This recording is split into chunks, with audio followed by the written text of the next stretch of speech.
Hello everyone, তোমরা সবাই কেমন আছো? আশা করি ভালো আছো। আমিও খুব ভালো আছি। আজ আমি তোমাদের দেখাবো এগ চাউমিন।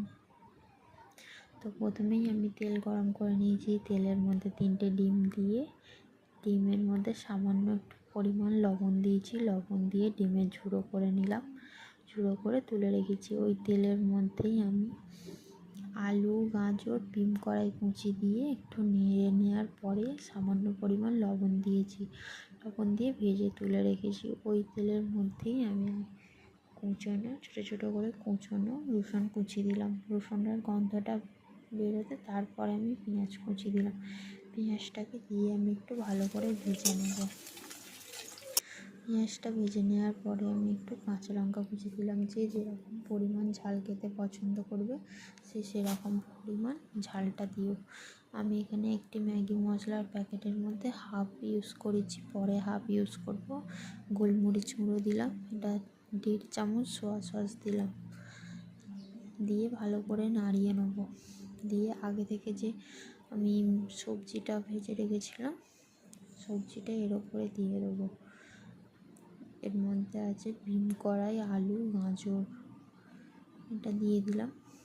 দিয়ে ভালো করে নাড়িয়ে নেবো, মিশিয়ে নেবো। আমি আগে থেকে চাউমিনটা সিদ্ধ করে রেখেছিলাম। যখন সিদ্ধ করেছিলাম তখন একটু আমি তেল নুন দিয়ে সিদ্ধ করেছিলাম।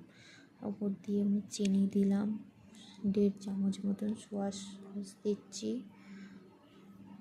আর সামান্য পরিমাণ আগে দেখে যে ডিমটা ছিল, ডিমটাও আমি দিয়ে দিলাম। আর যে হাফ ম্যাগি মশলাটা ছিল, ম্যাগি মশলাটা দিয়ে দিচ্ছি। দিয়ে গোলমরিচ গুঁড়োটাও আমি দিয়ে দেবো। দিয়ে 3টে জিনিসকে দিয়ে ভালো করে মিক্স করব। ডিম দেওয়া আছে, গোলমরিচ গুঁড়ো, ম্যাগি মশলা, 3টেকে পুরো চাউমিনটার সাথে মেশাবো। কড়াই দিয়ে ভালো করে নাড়িয়ে চাড়িয়ে নিতে হবে, একটু ভালো করে ভেজে নিতে হবে। এইভাবে নাড়িয়ে নিয়ে পুরো সব কিছুর সঙ্গে মিশে গেছে। দেখো, তোমরা দেখতেই পাচ্ছ রেডি হয়ে গেছে।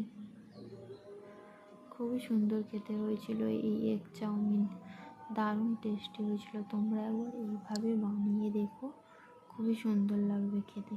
আর একদম ঝুড়ো ঝুড়ো, খুবই টেস্টফুল হয়েছিল। একবার খেলে মনে হবে আর একবার এইভাবেই করে খাই। তো এতদূর ভিডিওটা দেখার জন্য ধন্যবাদ সবাইকে।